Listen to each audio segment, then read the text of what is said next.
Ladies and gentlemen, thank you for listening. Thank you for downloading. And thank you for subscribing to the latest edition of the 12 Kyle podcast. I'm your boy, 12 Kyle. Check this out. We got a special one for you today. You see the title. I had the idea of wanting to talk to not only someone that I respect as a fellow podcaster and a homeboy, but somebody who is a huge fan of hip hop as well. Huge sports fan as well. And what I wanted to do was, because everybody kind of, if you listen to this podcast, if you follow me, you kind of know my thoughts on two MCs, Tupac and Biggie. In this particular episode, we're going to talk about Biggie, but more specifically, what we're going to talk about is the perspective from a fan of what they think would have happened if Biggie were still alive. Now, the cool part about this is that, at least for me, I get to sit back and just listen to the perspective of someone who really, really enjoyed Biggie and his music. Ladies and gentlemen, my man, fellow podcaster, husband, father, businessman, Manny Brown is in the building. Manny, what up, baby? What's going on, my bro? What's going on, man? It's an honor. I say that a lot, man. But it's legit an honor, man. You are one of my my mentors in the podcast game, so it's always an honor to be on the same microphone with you, man. Man, always, man. Appreciate it, man.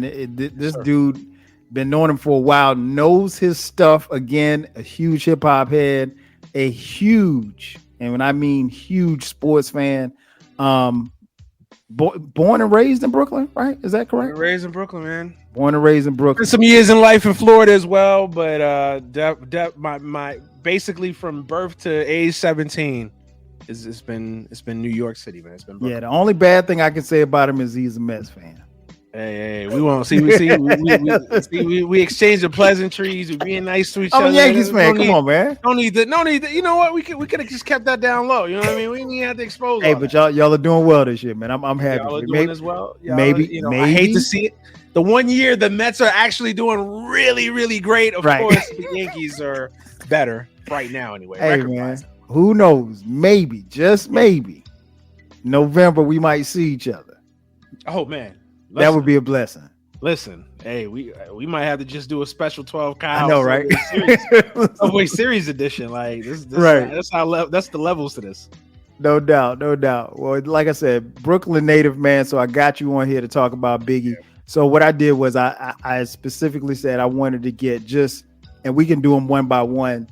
10 things from you that you thought would have happened had Biggie still lived. Obviously, we know Biggie was tragically taken away from us March 9th, 1997, senselessly, and we still don't know who murdered Biggie. Yeah, it's crazy. Well, I know it's crazy, and I've done a few podcasts on my perspective of Biggie, and obviously we reviewed his albums, and you and I were just talking about his albums right before, and we really, even as being such big fans as we are, we still feel kind of robbed because we still didn't get Biggie in his prime. I mean, if Biggie had lived, he'd be 50 years old now. So let's start there, man. Before we even get to that, let me ask you a quick question. Yeah. What was your introduction to Biggie? What was? Do you remember like your first time hearing him? First song, your first memory of Biggie. Yeah, my first memory of Biggie, just my introduction to Biggie as a whole. So I'm 35 now. So when Ready to Die came out, it was obviously 1994. I was 8 years old, and I was just starting to get into hip hop. Like, you still you're 8 years old, so you kind of like listen to the songs, but you don't really like start understanding the context of the song. You don't know what One More Chance necessarily means or whatever. So a warning or anything like that. You just like the songs. You just like. So I'm starting to get into hip hop, and my older brother, huge hip hop head, person that got me into hip hop, or one of the people that got me into hip hop. And as soon as Ready to Die comes out, it's just like when I tell people, like, when Ready to Die comes out, and just like along with Illmatic and Enter the 36 Chambers, 3 albums that literally ushered in the East Coast style of hip hop. But when Ready to Die comes out, I mean, that's just the only thing you heard. Like, it was just, that's it. Like, whatever album you was listening to before, it was done. Like, there was nothing else to really compete with it. So when Ready to Die comes out, and I'm young, so I didn't really understand the gravity or the magnitude of that. Mm-hmm. So to answer your question, when I first got introduced to Biggie was right around 1990, end of 95, 96. At this point, I'm going into being, I think I had just turned 9. Mm-hmm. I'm in fourth grade, I believe, third or fourth grade. I can't remember, but about right. And I met one of my homies that was like he's the other person that put me onto hip hop, and he was a huge Biggie fan, and he's sitting how like he literally like chapter and verse can recite every single line, every single verse from Ready to Die, and so obviously me and him clicked up, and then he plays me Who Shot Ya, because I hadn't heard Who Shot Ya, and I don't believe back then. I think back then Who Shot Ya wasn't on the album version of Ready to Die. It was added later on as like a bonus track. It was. But back then it wasn't. And back then, back in the day, for the youngest, when we had tapes, Who Shot Ya was not on the album. Obviously, it was released later on. Mm-hmm. So I heard Who Shot Ya, and I was like, man, I was just floored. Like his flow, his delivery, his voice, like that's the thing that more than anything else caught me on the Biggie is just his voice. Like I don't know what it is about voices in hip hop, but just the ability to. That's what I love about Jadakiss. It's just that voice. It's just it's iconic. So the voice, and I mean at the flow, everything, bars, everything, right? And then so I'm immediately just hooked. I was already a fan to begin with, but I was hooked already. Like there was no going back after that. And then, man. And then it was just, so then I was going back and listening to Party and Bullshit, listening to some of the mixtapes and everything like that. So I spent basically 96 catching up to everything I had missed, 93 and 94 or whatever. Mm-hmm. And then, of course, by the time the lead up to Life After Death, I'm just ecstatic. Like I can't even contain myself. Like I'm just like and again, for the kids out there, like this was back in the day. There was no like SoundCloud. It wasn't Spotify. Thanks. It wasn't like so. Like you literally had to wait for these albums to drop, and then you had to go to the record store, either get the tape or get a CD or whatever, or get both sometimes in some instances. So man. So when Life After Death or when Ready to Die came out, or Life After Death, came out or was about to come out, and it was just the lead up to that was just like it was like waiting for like a Marvel movie now to come out. Like you're just like you're literally watching different trailers and trying to like. So then of course Hypnotize comes out, and then that takes it to another level. Hypnotize shuts down the game to another level. And I remember when my brother and I first watched the Hypnotize video. It came on Rhapsody. It wasn't Rhapsody the Basement at the point. It was just Rhapsody. I think Joe Claire was hosting it still. Yep. And he picked me up from school. We came home. I don't even remember what the segment was, but they were airing Hypnotized for the first time on Rhapsody.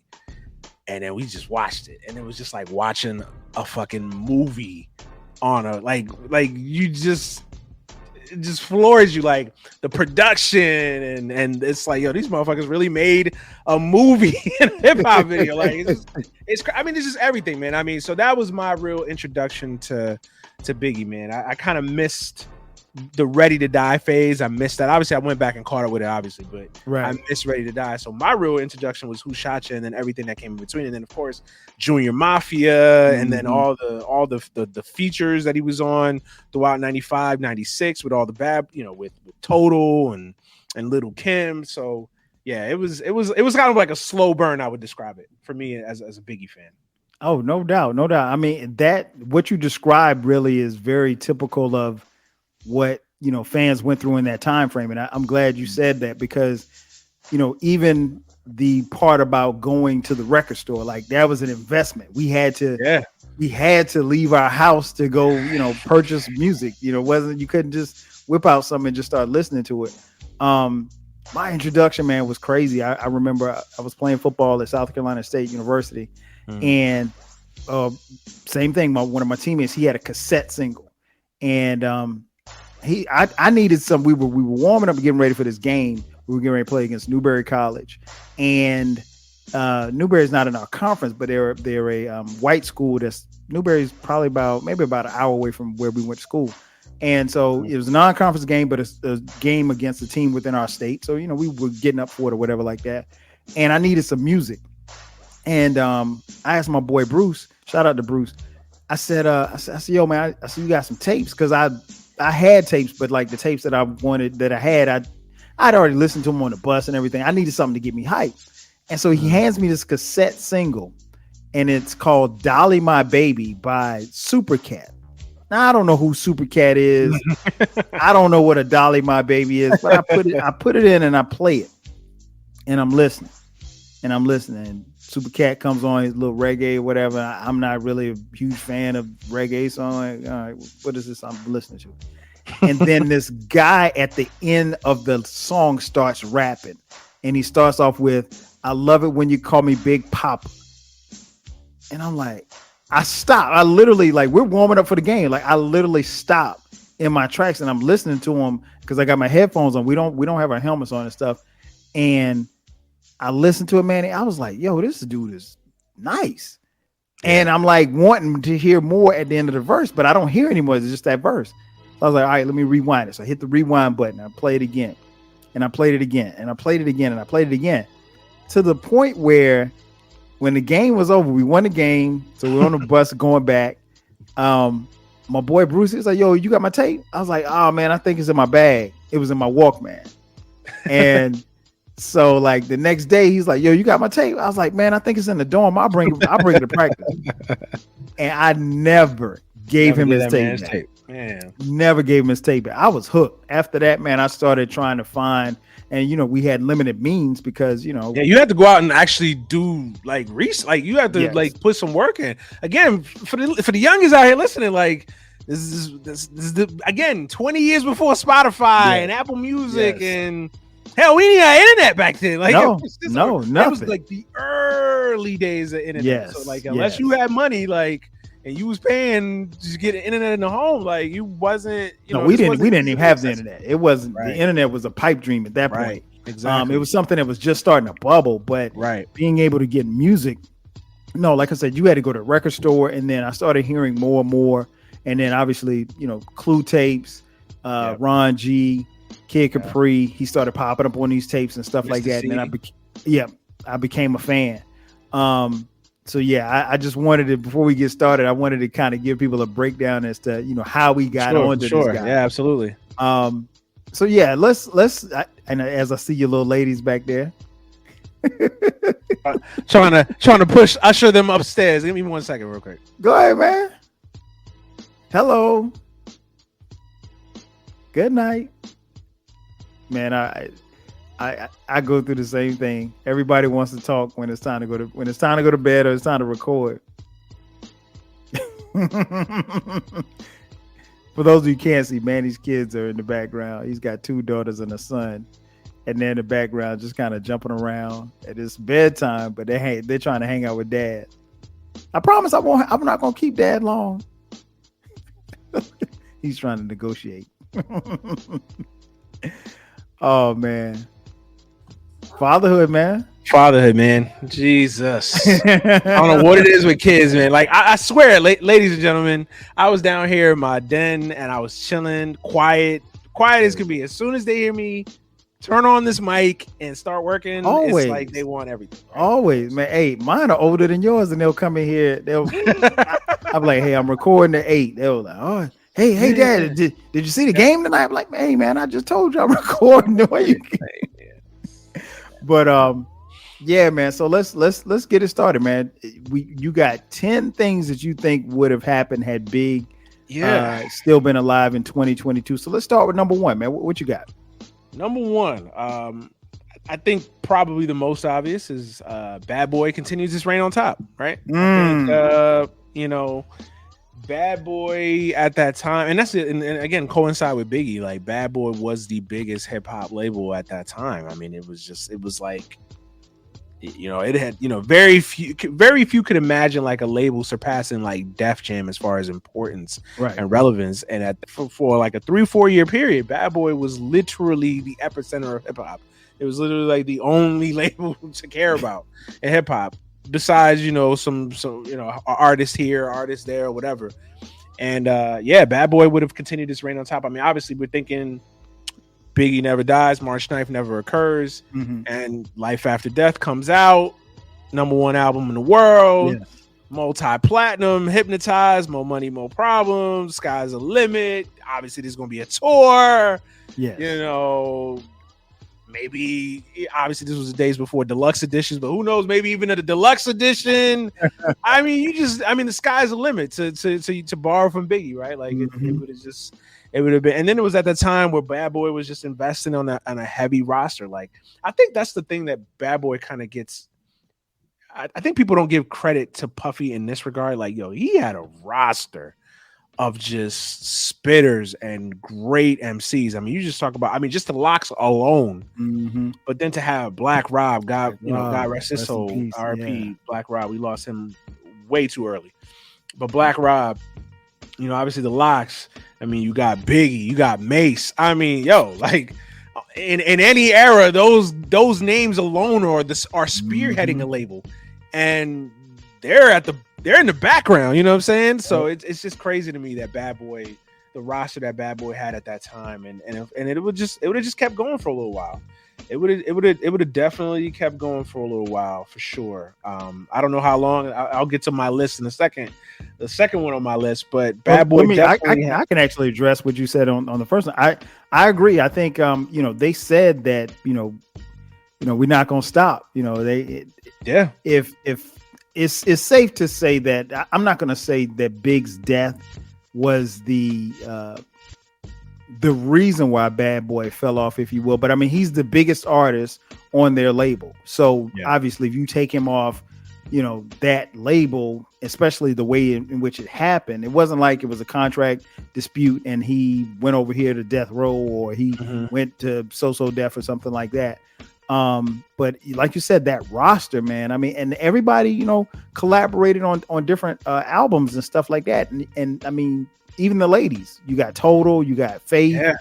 I mean, 112. Come on, man. It's just crazy. It's just crazy, man. It's just I'm with you. I'm with you. It's insane. And when people like and yeah, Biggie's death wasn't the reason Bad Boy fell off. I mean, we could do a whole episode just on Bad Boy alone and why they fell off. But I think that was definitely the first like domino to fall. You know, for lack of a better term, but you know, that was the first domino to fall, man. When you lose someone as impactful, as influential, as a superstar, that type of guy, and you really don't have anybody to really step in and replace him. I mean, it's just it was a domino, you know. So of course you have Biggie, and then you know they kept it afloat for more than kept it afloat. They kept going for a while, but then of course Mace retires, and you know Shine ends up in jail, and I forgot about Shine. All these things that Shine. We didn't even get Shine his flower like Shine, but you know all these things that just kind of happened, but it really started. You could really kind of mark the point of demarcation, really, when Biggie died. Like it was only a matter of time. I agree 1,000%. What you got for number two? Number two, same, and kind of piggybacking off the whole Bad Boy situation. I think he eventually leaves Bad Boy. I think he eventually. I know that's always been like, you know, a hip hop myth, right? Like Biggie was about to leave Bad Boy. That's why he got shot. I'm not here to listen. This podcast is not about urban legends or right. Or boogeyman. Listen, we don't know, obviously, but we're just trying to project. I think eventually, he would have left Bad Boy. I think obviously he would have gotten too big for that label. I think it's natural. I mean, you look at every great hip hop. Eventually they migrate to greener pastures. I mean, you know, Jay didn't stay with Rockefeller. They didn't even stay with Def Jam at some point. Eventually he migrated somewhere else. I mean, eventually it happens, right? It's just change. It's inevitable, right? I think, and I don't even think it would have been like a beef per se or something negative. I just think that Biggie would have left to maybe start his own stuff. You know what I mean? I think he would have, and I think you could, and I'm going to allude to this later on my list, but I think Biggie was definitely into like liaisoning different artists and finding Mhm. new talent and being that guy, and he was already kind of taking a major presence in that regard already on Bad Boy. So it's easy to think that eventually he would have left to like start his own imprint, maybe under Bad Boy, maybe under like Arista Bad Boy, but I think eventually Biggie would have just kind of evolved away from Bad Boy. That's a great point, because I mean, look no further than Junior Mafia. Yeah, Junior Mafia's success of that first album, and then subsequently, Lil Kim branching off and C's branching off. Because those were the ones that was hungry out of that group. And Biggie, I definitely could have seen Biggie taking them and doing his own thing under his own label.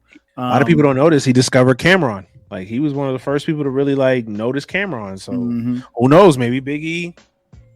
Yeah, I think it was a rumor that like Biggie wanted to sign Cameron. So who knows? He probably did. You know what I mean? Yeah, because Cameron came up with Mace.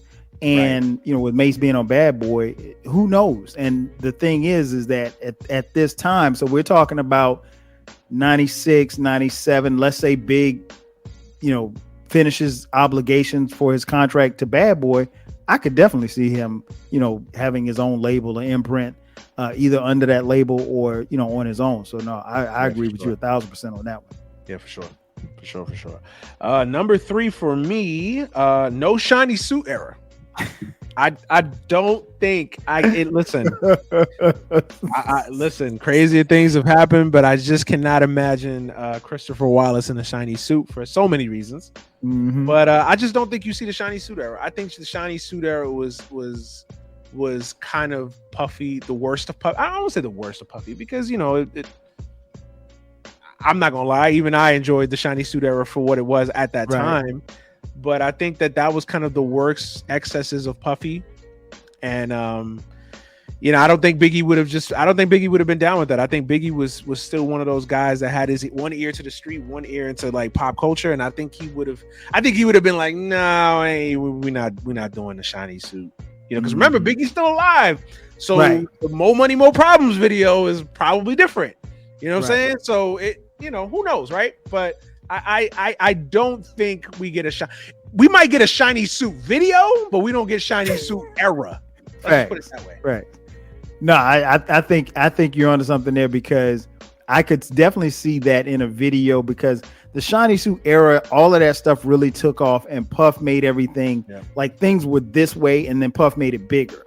And that, I think that's what those videos kind of represented, and then subsequently that's what he represented on stage.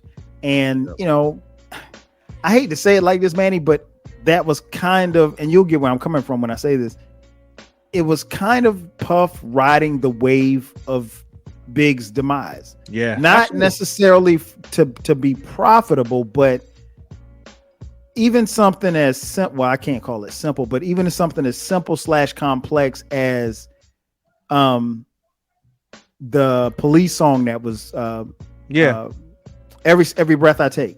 That he sampled from Sting and the Police, which, Sting is still getting paid off of. That right there, I'll Be Missing You was the name of the song, obviously with Faith and 112 singing on the hook. But I mean, like, that was a part of the wave of music that came after Big died. And it wasn't music from Big. So like, I guess the way I can put it into equation for like now, imagine, when Nipsey Hussle unfortunately was murdered, and then like somebody from his label, or Black Sam or his brother started singing or started rapping, and he was able to kind of ride the wave of everybody mourning Nipsey Hussle, and everybody, and then now all of a sudden everybody's buying Marathon clothes and Crenshaw shirts and stuff like that. So it's kind of like that, if I could kind of bring it fast forward to today. But I agree with you 1,000%. Yeah, absolutely right. Yeah, it's like literally like if YG literally just started making money off of the image and likeness and the death, monetizing it. And I don't necessarily think Puffy did it, at least in the beginning. I think he was sincere. Like they were friends, they had a relationship, like there was a connection there. So I don't think, at least in the beginning, I don't think it was meant to be like to profit or monetize that that death. I mean, you could just tell from "I'll Be Missing You," like there was a lot of pain, Right. a lot of hurt there. Right. Probably 2-3 years later when them checks was coming through, it was like, oh well, shit, you know what I mean? And of course, even then, Manny, I don't think it was. I can't. Obviously, we can't speak for Puff's heart or his intentions, but I don't think it was malicious. Did he make money? Of course he did. I don't think it was done maliciously. I think we've seen a lot of stuff happen in the music industry that is done maliciously, to profit off of people's backs. But I don't think that was the case. I agree with you.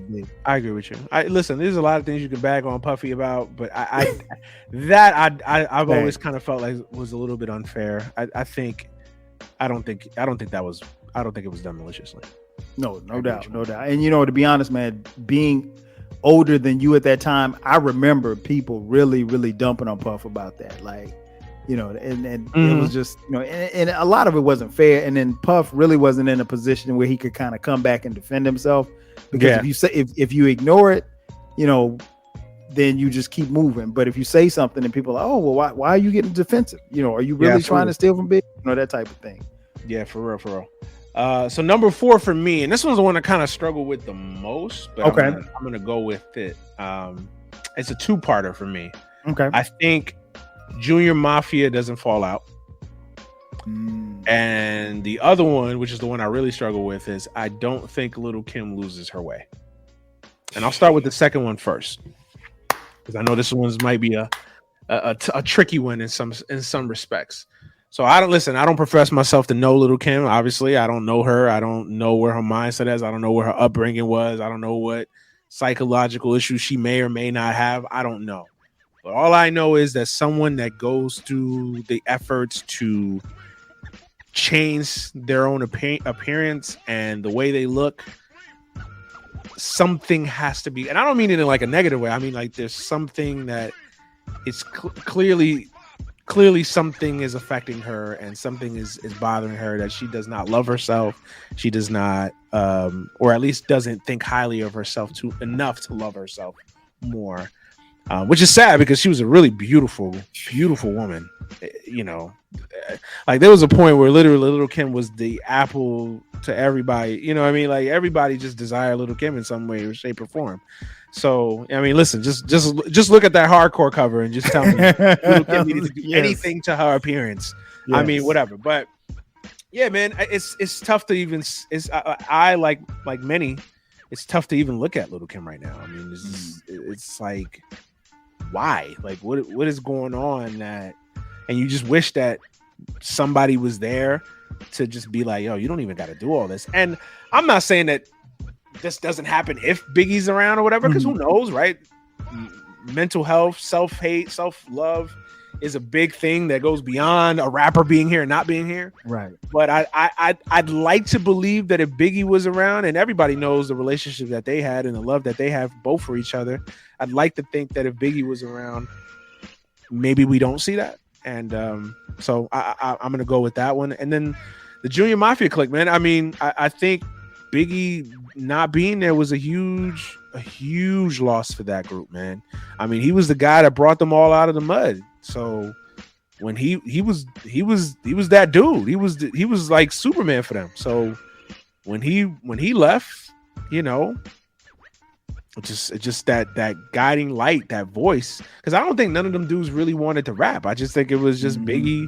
I mean, they rapped in the neighborhood and they had talent, whatever. And Biggie was like, yo, I could put you on. And he did. And credit to him for doing that, because he saved a lot of men and women from the block. But you could just tell that once Biggie was gone, that front man was gone. That guiding light was gone, and it was nothing. There was no rekindling that. I mean, Little C's had a little run, but without Biggie, it was just like, what is this? You know what I mean? It's interesting that you mentioned the part about Lil' Kim, because me and my homeboys literally had this conversation 2 days ago in our group text. Yeah. I think, and because what happened, I don't even know how we got on the subject of Lil' Kim. And was it the BET Awards? Well, I didn't watch the BET Awards, but I obviously saw a clip. Saw the clips or whatever. And and that's what it was. You're right. Somebody posted in our group chat a picture of Lil' Kim at the BET Awards, and then somebody posted a picture of Lil' Kim like in 1997.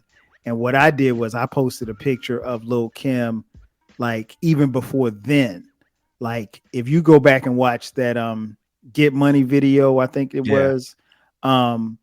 I mean, this is before she even started wearing wigs. She just had a natural short haircut. Yeah. She was beautiful. And I posted a picture in our group chat of her. Beautiful. And it's not to say she's not beautiful now, but she's undergone obviously some cosmetic surgery. It looks like her skin is a lot lighter than it used to be, which is interesting because, you know, if you're familiar with Biggie and you're familiar with the story with her and Lil Kim,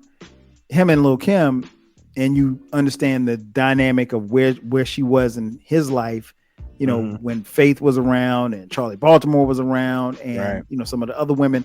And it just seemed to me like, if from the outside looking in, the women, other than, and this is just what we know publicly, which is not a lot, but it seemed like all of the women that Big dealt with, other than Lil Kim, were light skinned. Right. And Kim was a brown skinned woman. And maybe there was some self-hate that I don't know. And again, you know, and we talked about it too, that doesn't get, you know, talked about a lot, but you know, Faith mentioned it and Kim mentioned it, I think before in interviews that, you know, of abuse with Big. And Faith mentioned, she said, well, look, we used to fight. And so like, we're like, wait a minute, you fight? What do you mean fight? But Faith is like from the hood, you know, like she ain't no punk. And so even that stuff rarely gets talked about. And I think at the time that Faith brought it up, obviously it was after Big passed away. So it kind of looked like in poor taste to be talking about domestic abuse in the light of his death, because he wasn't here to defend himself. And it wasn't something that was publicly talked about when he was here. And it was a different time. This was way years before Me Too. So. way before, you know, is as talked about now. But even in saying all that, man, Lil Kim, man, she definitely would have benefited, I think, from Big still being here. And it's not to say that she hasn't been successful. We know what she's done, you know, on the mic. We knows what she's done on when it's time for her to get on jams and, you know, collab with other people. Her features have been, you know, she put out some great features, some legendary features. Absolutely. But like you said, that hardcore album cover, I mean, it was on everybody's dorm, everybody's poster wall in their dorm when I was in school. That cover speaks for itself. So I mean, like, and she and so, you know, I don't know, man, but I think you hit the nail on the head. I mean, I think she definitely would have been able to benefit from Big being here. Same for Junior Mafia, though. And like you said, those guys, I think he really took a liking to Kim and C's because they were about their grind and they wanted to hustle. The other guys in the clique, they, you know, they could rap, but they weren't really rappers like that. They weren't about the grind, man. But great points on Junior Mafia and Kim. Yeah, no, the Kim one is tough because again, we're not both of us are men and we're not women and we don't. That alone is a sore subject and a touchy subject at that. Yes, but like so I don't want anybody that listens to this. I hope I don't offend anybody, but it's just I struggle. Like, man, would things be different? Like, would Biggie have enough clout and power to be like, yo, man, you ain't got to be doing this to yourself? Who knows, man? And maybe this is something even beyond Biggie. Like, maybe this was inevitable. Maybe she just has some trauma from her life before fame, celebrity. Maybe there was who knows, man? It's tough, man. But yeah, man, I hope for her sake, I hope that she's happy and she can find self-love somehow, some way. Indeed. Yeah, for sure, man. Number 5 for me, no copycat rappers. So there was a wave of copycat rappers in the wake of Biggie passing, and I'd argue to this day there's still some copy. Maybe not necessarily the style or voice, but the persona, the Frank White. I mean, all you got to do is look at Rick Ross. I mean, hard to argue that he hasn't at least, you know, aside from stealing somebody else's name, stolen Biggie's style and aura and whatever.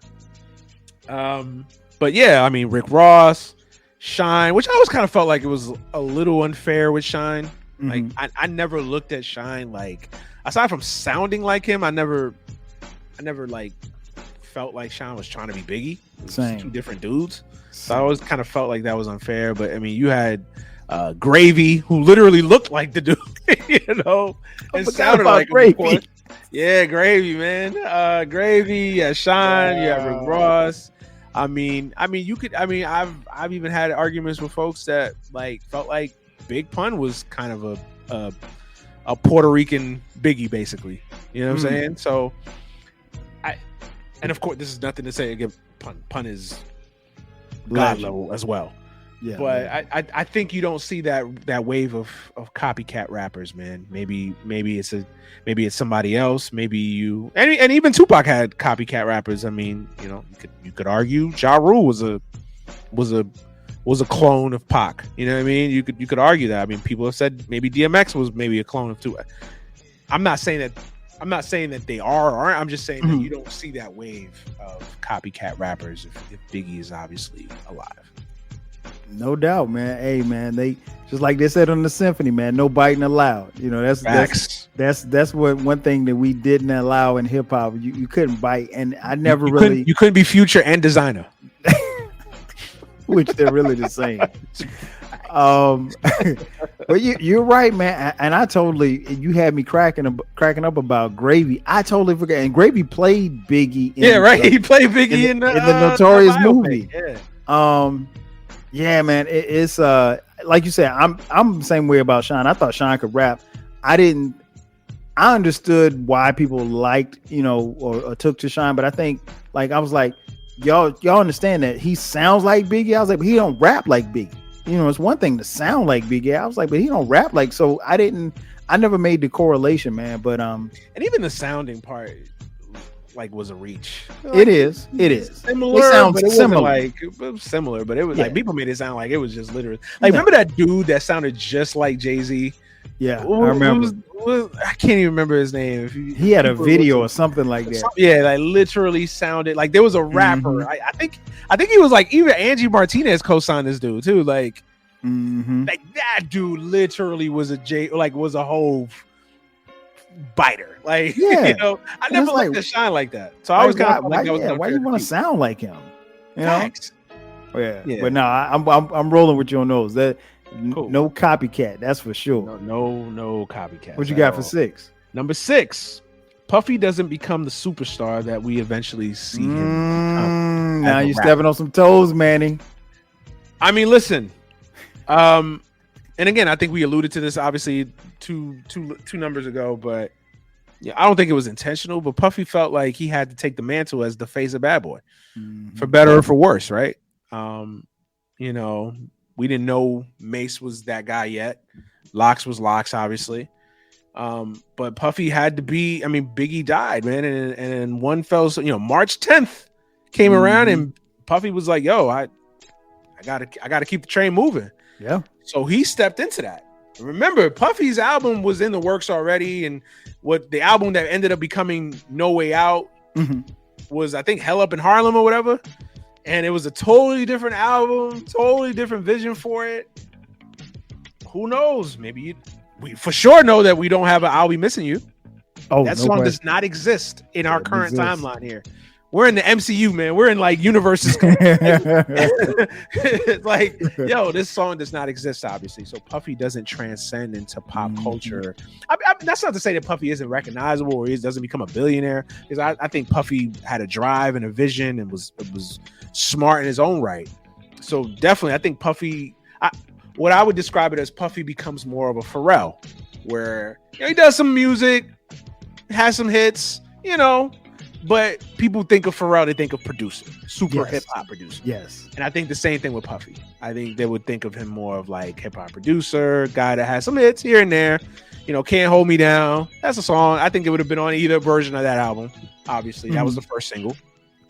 And but I don't think he becomes Puff Daddy. Whereas at one point he was the biggest hip hop star. Yes. In the world, you know what I mean? And I don't think that happens if Biggie's around, obviously. 1000%. You know what it is, man? And I love the fact that you do the same thing that I do. You call him Puffy or Puff. Yeah.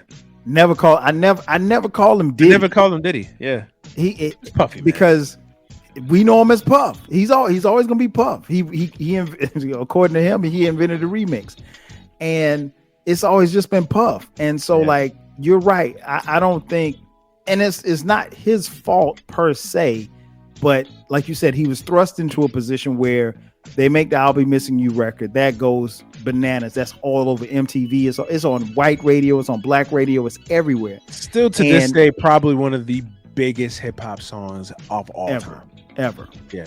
And and so, like, when it gets to that point, you don't have a choice. And then, like you said, the No Way album was coming out already, but now it's got to be the Shiny Suit era. It's got to be this. It's got to be that, because he's riding this wave. And no, he doesn't ride this wave. If those of you listening, if you think we're being overly dramatic about it, I'll say this: just look at what Puff did behind the mic up until the time Biggie died. It was just ad libs. That was it. He wasn't rap. I mean, he rapped on "Dolly My Baby," but he wasn't really rapping. He wasn't doing anything. He was, appearing in the videos. He was dancing. Biggie wrote half those. Like, let's be real. Biggie wrote half of that. Like, come on, most of that. Of course. You know what I mean? Like, so yeah, we know Puff not writing. He writes checks. He already told you that. So, but yeah, I'm with you 1,000%. Puff, he would not have been what he became. And you know the crazy part about it too? Like, what's that? I feel like his artistry or whatever, him having to become quote unquote a rapper, I think it took away from him as a producer. Like, I think it really, like, because I think Puffy to this day is still underrated as a producer, as a beat maker, as a song. So quick question. So do you consider Puff to be a producer or more of an arranger?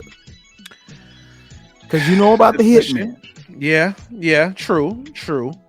Rest in peace, Chucky Thompson. I mean, if you want to mince words, if you want to have word salad, I guess, and word spaghetti, is he the producer in the classic term where he's got the beat machine and he's throwing the beat together?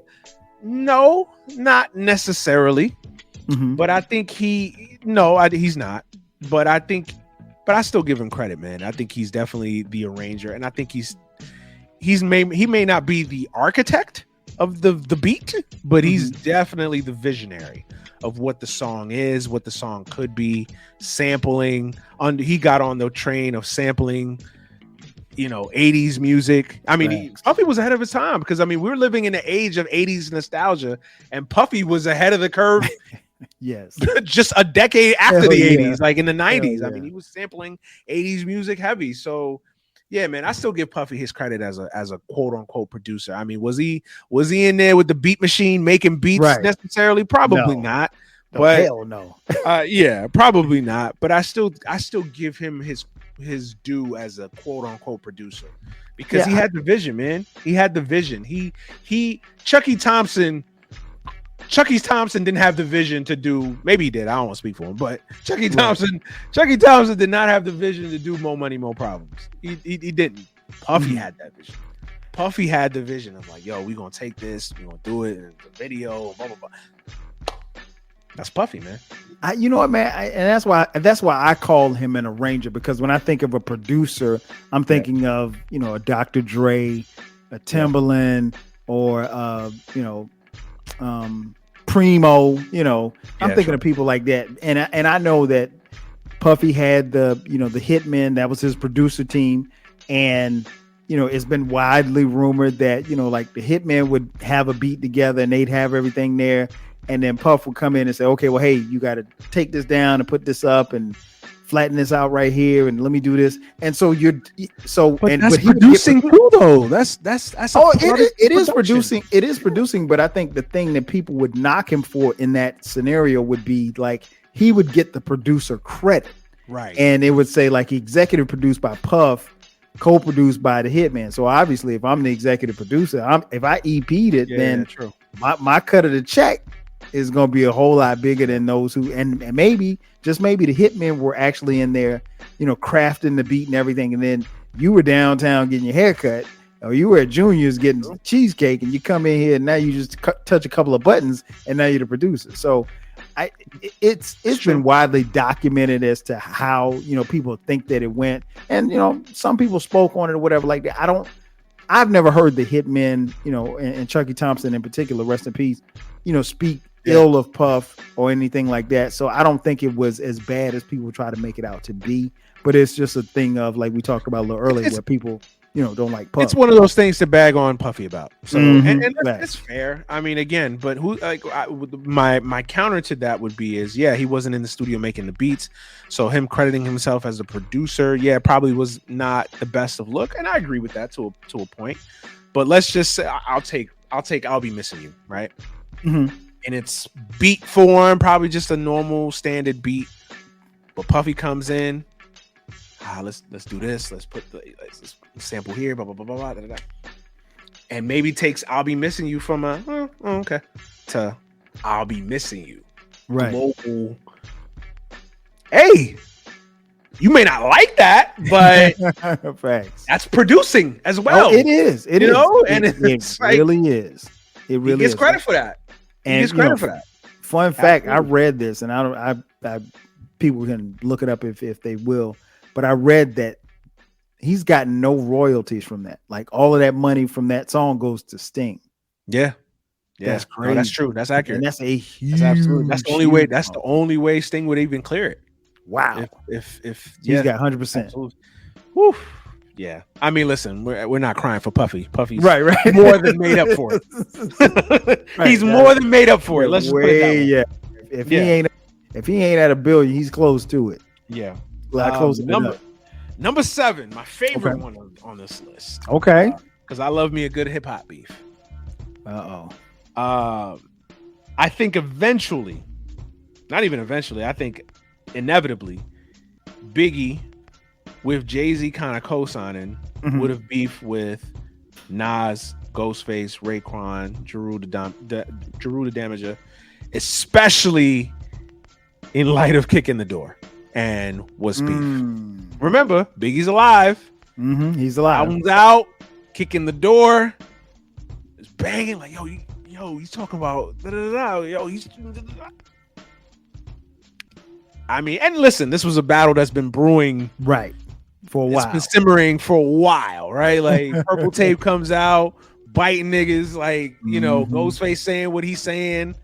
Then Nas comes out with the message and it was written and you know what I mean? So this has been a subliminal. I'm gonna use a wrestling term here for the audience out there. If you're a wrestling fan, this is a slow burn. This is a slow simmering feud. The heel turn is coming, and it came with Kicking the Door, and it came and it was beef. And I think that you definitely see a beef, a back and forth between Biggie and Nas, definitely between Biggie and Raekwon and Ghostface, and I think it would have made for entertaining beefs. It could have made beef records. I mean, I can't imagine what the response from Ghostface and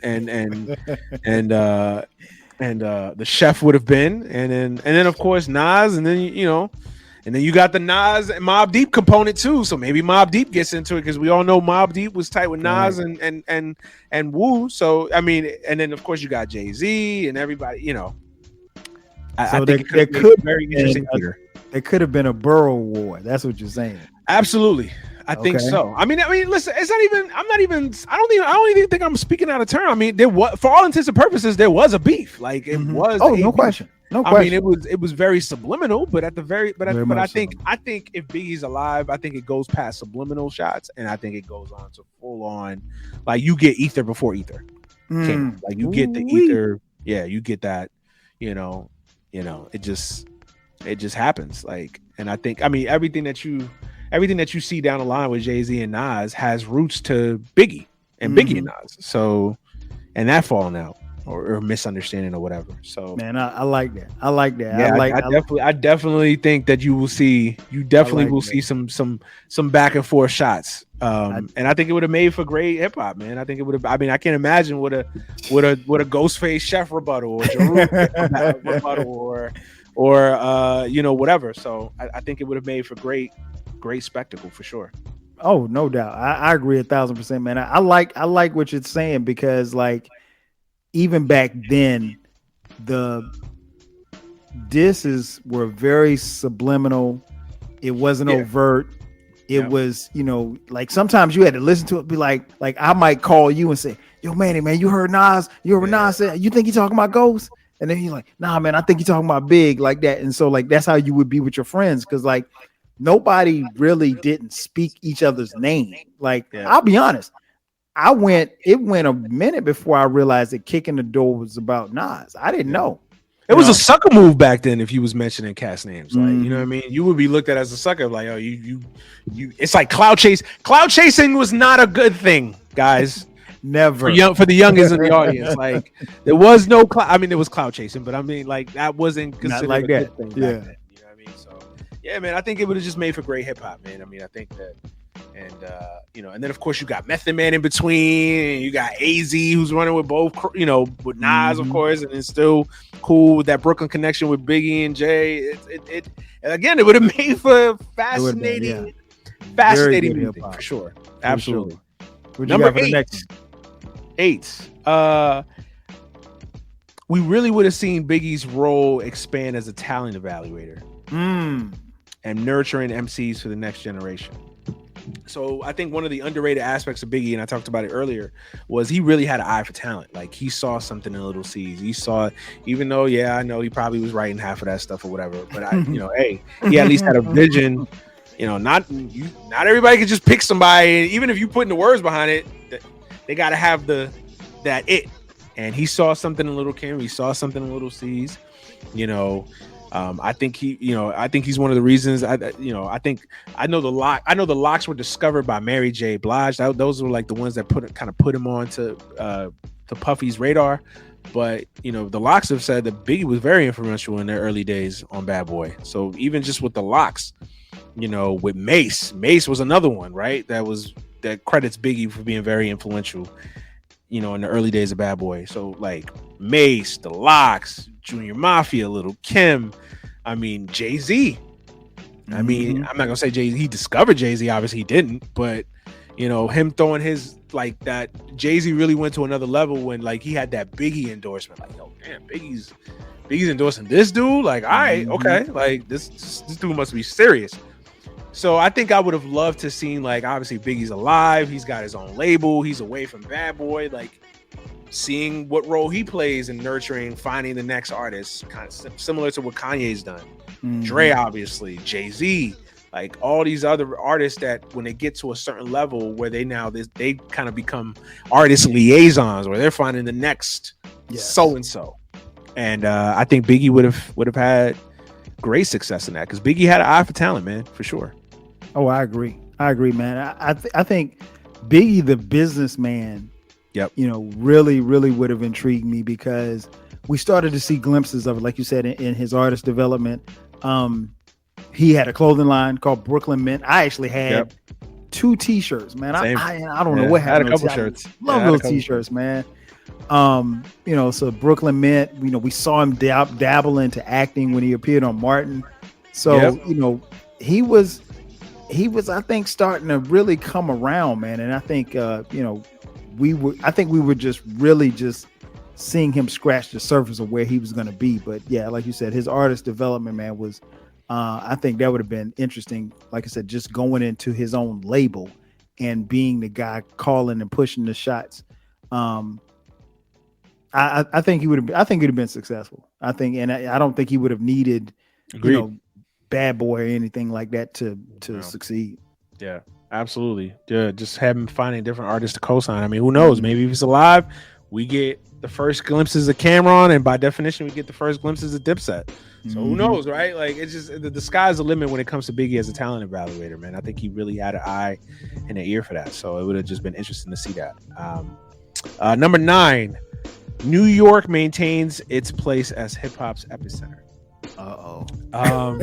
Might be a controversial one. No, I really feel like when Biggie died, there was a power vacuum in New York. Like, everybody was vying for the. I mean, they were vying for the crown when Biggie was alive. So of course, when he was dead, when he passed, it was a power vacuum, and you had Nas coming for the crown. Obviously, you had Jay coming for the crown. You had, X, Ja Rule. You got Ghostface, Raekwon, the Wu doing their thing still. Obviously the Locks, and then what they would do eventually in their own solo careers or whatever. I mean, so you just had a power vacuum, and I think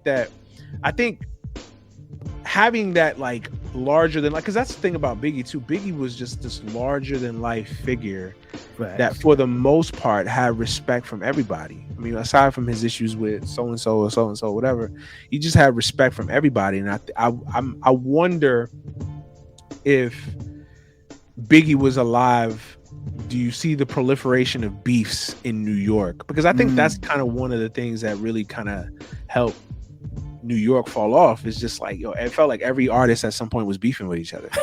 And it was just like, it just got tiring after a while. You know what I mean? And that's the one thing the South has always had. It's just like there was a community with Southern rappers. It may not necessarily, or I'm not saying that there was no beefs in the South, but like there was just a more of a understanding and a brotherhood and a camaraderie with Southern rappers that you just didn't see with New York rappers. And it's part of it just New York, you're just competitive. It's just that mindset.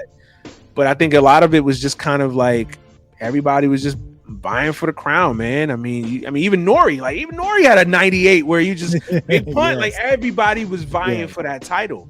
And I think that maybe it might have been different if Biggie was around still, where it'd been like, yo, chill out. There's still one king here. Like chill out.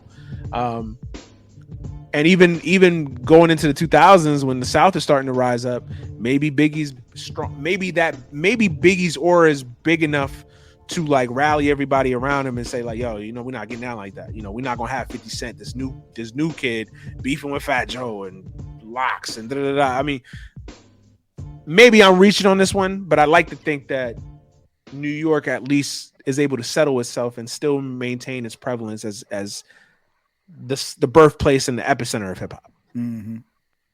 No, I think you're onto something because, you're right. That time, if we think about it and we keep Biggie here, that time was very critical for, New York, because like you said, at that particular time, people were vying for the crown. So you take 97 and you keep him here. Is it as competitive? Probably, because it's New York. New York MCs are always going to be competitive, but like you said, that stretch of the back half of the 90s into the early 2000s, it was so competitive that even from a distance, somebody like me who lived in the South, you could tell like, nah, them dudes ain't get along.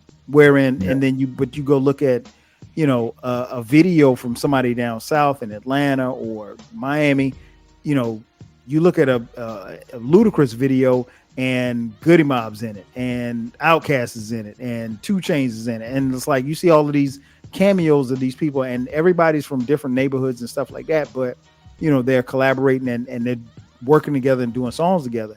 Wherein you're not gonna see Ja Rule and 50 teaming up to do a song together. It's just not gonna happen. So yeah, maybe he does do that. Maybe Big's presence makes New York MCs go hard at each other, and they raise the level of competition. Right. But I know I'm with you on that. That's something I hadn't really thought about, but no, I agree with you on that one for sure. Yeah, I really believe that, man. I don't know. I think Biggie was that big enough of a presence, and I mean, who knows, right? Maybe he would have gotten in on it as well, because again, it's that competitive nature. Everybody's vying for the crown as who's the best, right? So. Maybe who knows? Maybe we would have. Maybe 50 Cent comes out in 2003 and Biggie's still on top, and he's like, yo, like what's this doing? Right. Like maybe I don't. Who's to say, man? But I think losing that larger than life figure in Biggie, I think it really kind of. It obviously created a power vacuum in NYC, and I think you just had killers on the mic vying for the crown. Yep. So I think that maybe having that person there is still like, yo, I'm still the top of the food chain here. Like we everybody can eat now. There's only one. There's only one king. Who's to say that that wouldn't happen? My last number here, number 10.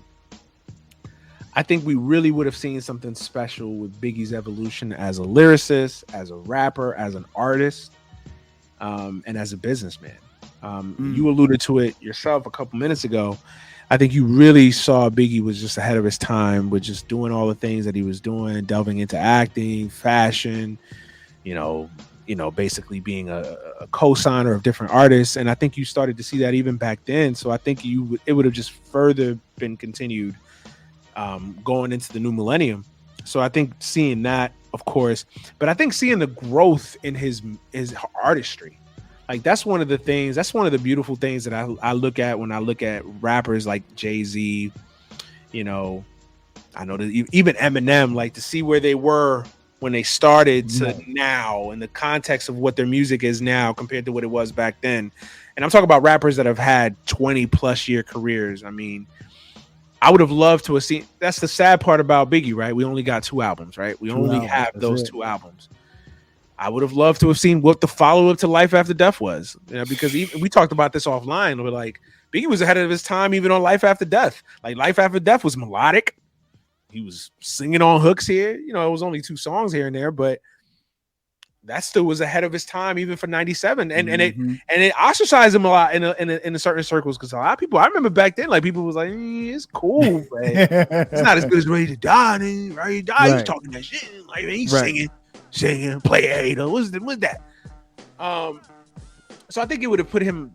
I would have loved to have seen him in his evolution and in his growth from album 3, 4, 5, whatever going forward, and seen where he could have gone musically, because I think Biggie, kind of like Jay, he always had that sensibility of like adapting with the times and always constantly reinventing himself. So I would have loved to have seen what Biggie would have done in the new millennium, especially when the South is rising. I mean, you saw it even in Life After Death. He was collaborating with Bone Thugs, collaborating with Too Short. So it wasn't just New York centric for him. He was collaborating with other artists outside of New York.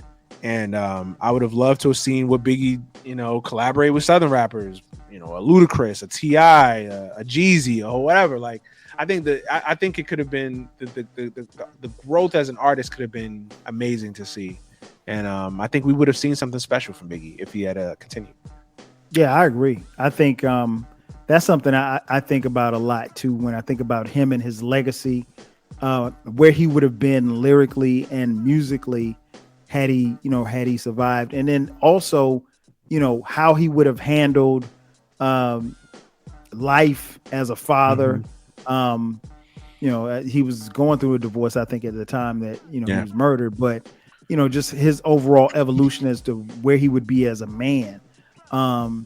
Because Big was he was a different type of dude. So, you just think like, man, he was just, again, like something I said a little earlier, he was just scratching the surface. He was really scratching. Like, I think people really don't. I like me and you know this, right? But I think people really forget, like, yo, this man was 20, and Pac was, I think, 24. Yeah, Pac was 25, 24. I think I got it. I think they both were very relatively young. Like 25. Like, this man was literally, I mean, you could make the case he was a baby still. Like, still wet behind the ears, like, pretty much. I mean, I mean, think about it. When you're 24, 25 years old, looking back on it now that you're 10 years removed from that, you know a lot now, but you just like, man, 10 years ago I ain't know shit. Like, you thought you did, but you don't. And they were navigating through, both Pac and Big were navigating through a time where they didn't have the type of stuff that we have now that kind of help us and assist us, and it was just like, and ultimately dealing in the the music business, as shady as that can be. One question I got for you, because I'm sure that people who are listening have this question, because it's come up a gazillion times. I know where you're going.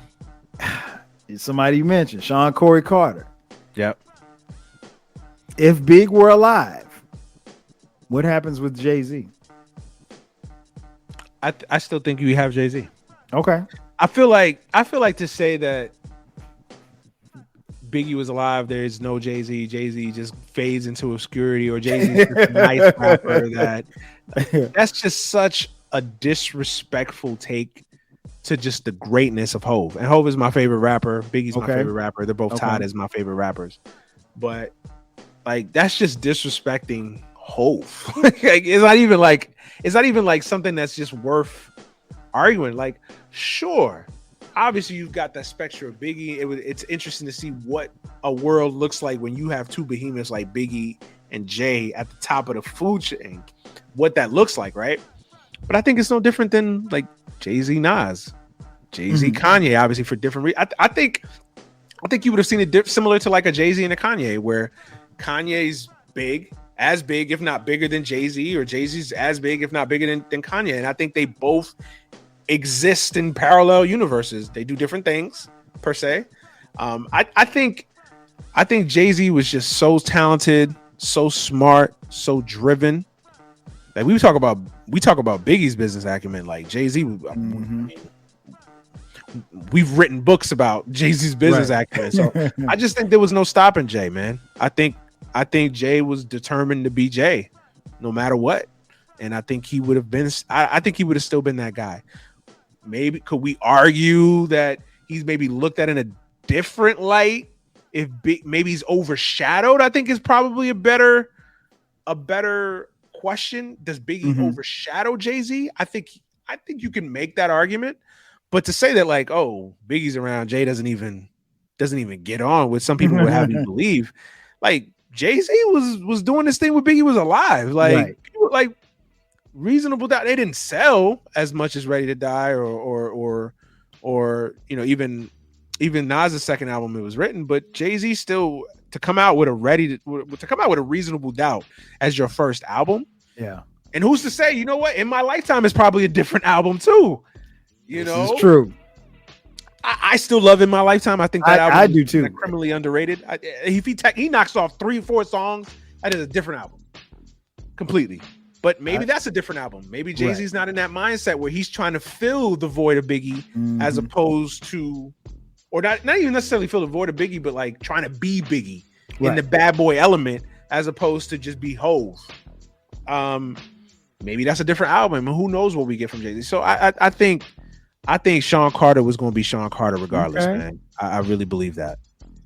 Yeah, man, I'm with you, man. You haven't said anything on here that I disagree with. I think that argument / statement gets overstated way too much. I think people have to understand, like, when Big passed, Jay-Z had already had. It wasn't like Jay-Z started dropping albums after Biggie died.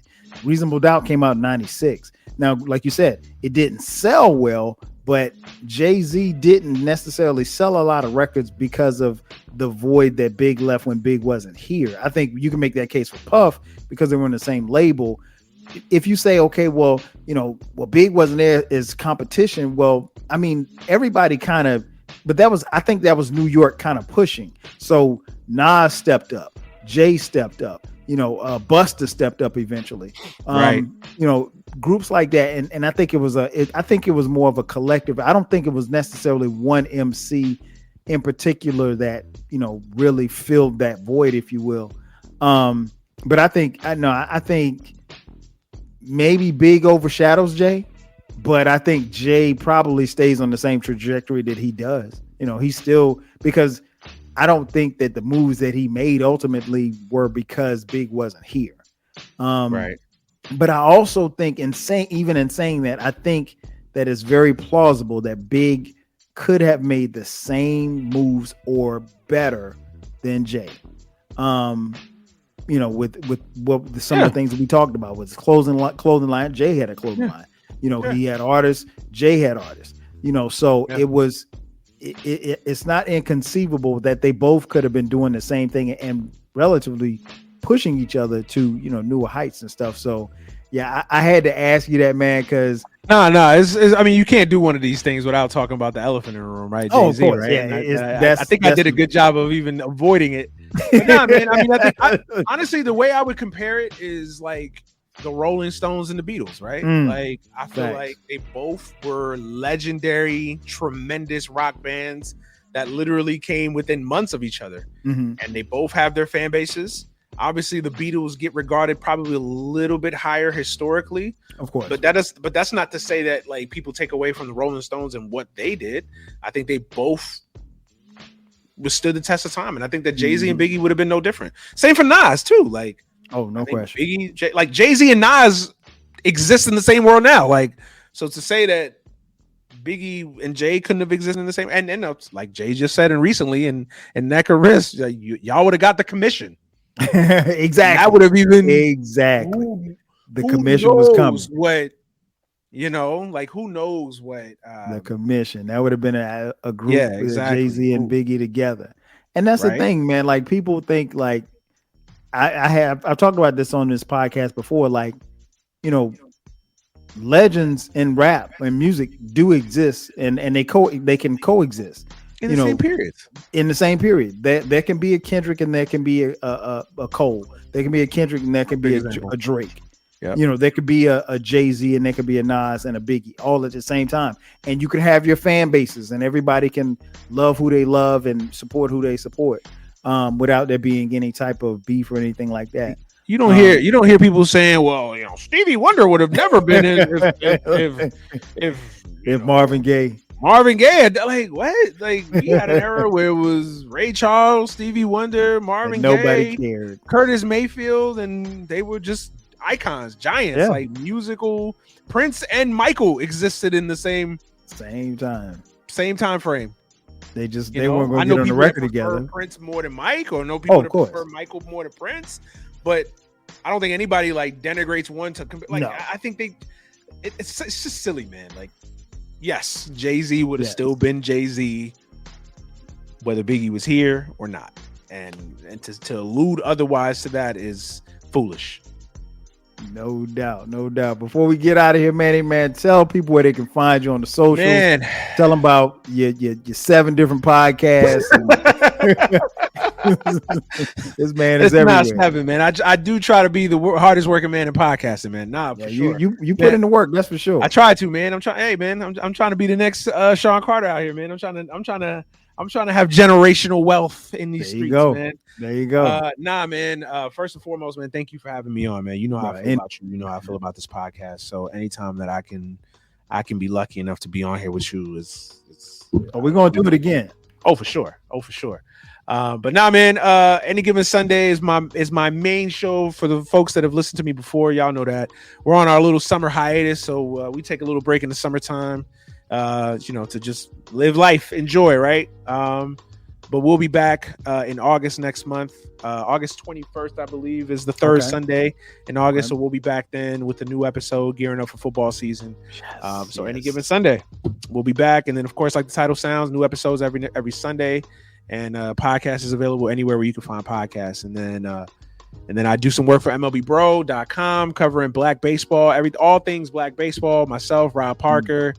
A host of other talented creators, men and women. We just cover all things Black baseball, man, and we try to give it to y'all, straight, no chases. So check out everything that from us. I host a show with my man Mark Gray called Debatables. It's kind of a first take light where we just discuss weekly topics and we just debatables, right? So you can find that on MLBBro.com. MLBBro, just like it sounds, MLBBro.com. And then of course, man, I'm the voice of reason on Dead End Sports. So you catch me on. It's been a minute. I know life has been crazy. So life has been life. Tuesdays and Thursdays sometimes can get a little hectic, but I promise I will make my grand return to Dead End Sports. But in the meantime, you can catch me on Dead End Sports 365, where we do daily snippets, anywhere from 2 to 7 minutes about any random topic, and that's on YouTube as well. So Dead End Sports on YouTube, and Dead End Sports on the podcast side of things is available, like I said, on all podcast platforms. So yeah, man, that's just a brief, as brief as I can make it, synopsis of what I do. Oh, no doubt. And here's the cool thing about Any Given Sunday. The title references obviously sports, but it's not just sports. I mean, like Manny, they'll get on there and talk politics, they'll talk current events, worldly events. So they're not afraid to, peel back the covers and just talk about the truth. It's that stuff is refreshing because, like, you can listen to it. There's not many sports shows that you're going to listen to where one segment they're talking about, Joe Biden, and the next segment they're talking about, whether or not, LeBron should be trying to get another person on his team. For sure, man. The Lakers. So for sure. It's definitely a good list. Great listen, actually. Shout out to my co-host Josh Rodriguez, man. He's the second half of the dynamic duo, man, for sure. So definitely wouldn't be able to do it without him. So yeah, shout out to Josh for all things any given Sunday, man. But yeah, thank you, man. Appreciate it. No doubt. And Manny is, I mentioned he's a Jets fan and he's a Mets fan, but he's also a Lakers. He is one of the few Lakers fans that I know that is very sensible about his team. Because there's a lot of Lakers fans that ain't sensible about their team. Manny, Baylor, just to name. I'm on the outs, man. I'm on the outs, bro. Like I feel like I'm an alien in Lakerland, man. I feel like basketball season right around the corner, man. Oh, I'm ready. I'm ready, man. Listen, I've got thoughts. I'll save them for another podcast. But yeah, I'm not your average Laker fan. Let's just put it. For sure. So you guys make sure y'all check them. Give them your socials too. Yeah, man. At the man. Yeah, good catch. Yeah. You can follow me on Twitter at the Manuel Brown. Just my full name, the Manuel Brown. And then that's Twitter, Instagram, Facebook, Manuel Brown, Snapchat, Manny Bro 15.